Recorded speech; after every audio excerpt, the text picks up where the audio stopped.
Assalamualaikum warahmatullahi wabarakatuh.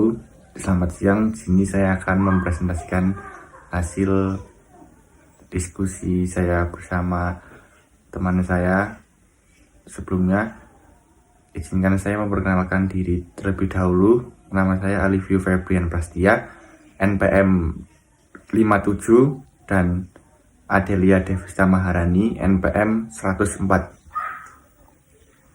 Di sini kami akan mempresentasikan tentang negara dan konstitusi. Yang pertama ada negara.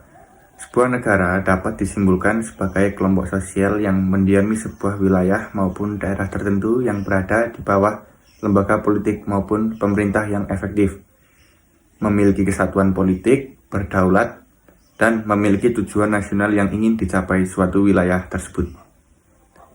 Unsur-unsur negara. Terbentuknya suatu negara terdiri dari dua faktor. Yang pertama ada de facto, pemerintah yang berdaulat, wilayah yang sudah ditentukan batas-batasnya, dan juga ada masyarakat. Yang kedua ada de jure, adanya pengakuan oleh negara-negara lain. Bentuk negara Indonesia adalah republik. Hal ini tercantum pada pasal 1 ayat 1 Undang-Undang Negara Republik Indonesia 1945 yang berbunyi, negara Indonesia ialah negara kesatuan yang berbentuk republik. Bentuk negara republik adalah bentuk pemerintahan yang berkedaulatan rakyat dan dikepalai oleh seorang presiden. Pada umumnya, bentuk pemerintahan republik dijalankan dengan sistem pemerintahan presidensi.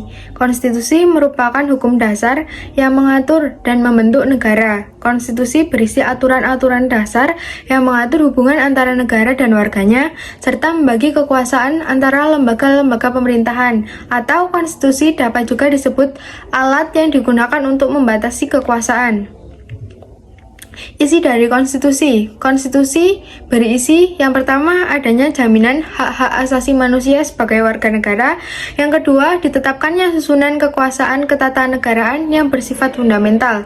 Yang ketiga, adanya pembagian dan pembatasan tugas-tugas kenegaraan yang bersifat fundamental. Selanjutnya, fungsi konstitusi. Konstitusi sendiri mengandung permulaan dari segala macam peraturan pokok mengenai sendi-sendi utama penegak suatu bangunan yang bernama negara. Nah, konstitusi tersebut berfungsi sebagai pembatas kekuasaan pemerintahan, sehingga pemerintah tidak bersifat sewenang-wenang, dan dengan adanya konstitusi, diharapkan dapat terpenuhinya hak-hak asasi manusia sebagai warga negara. Selanjutnya ada sifat-sifat konstitusi. Konstitusi sendiri bersifat fleksibel atau rigid, yaitu artinya mudah mengikuti perkembangan zaman dan serta tidak mudah dipindah atau dirubah. Yang kedua, nominal. Nominal yaitu konstitusi secara legalitas sah berlaku, akan tetapi ada beberapa pasal yang tidak dapat diberlakukan. Yang ketiga ada sistematik.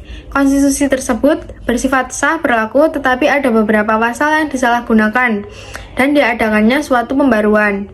Yang terakhir ada normatif. Konstitusi harus dilaksanakan secara murni yang menjaga konstitusi tersebut untuk tidak disalahgunakan, dan Mahkamah Agung berfungsi sebagai penafsir adanya konstitusi tersebut. Konstitusi di Indonesia sendiri yang saat ini berlaku adalah Undang-Undang Dasar Negara Republik Indonesia tahun 1945 yang telah mengalami beberapa perubahan sejak pertama kali disahkannya pada 18 Agustus 1945. Sekian dan terima kasih.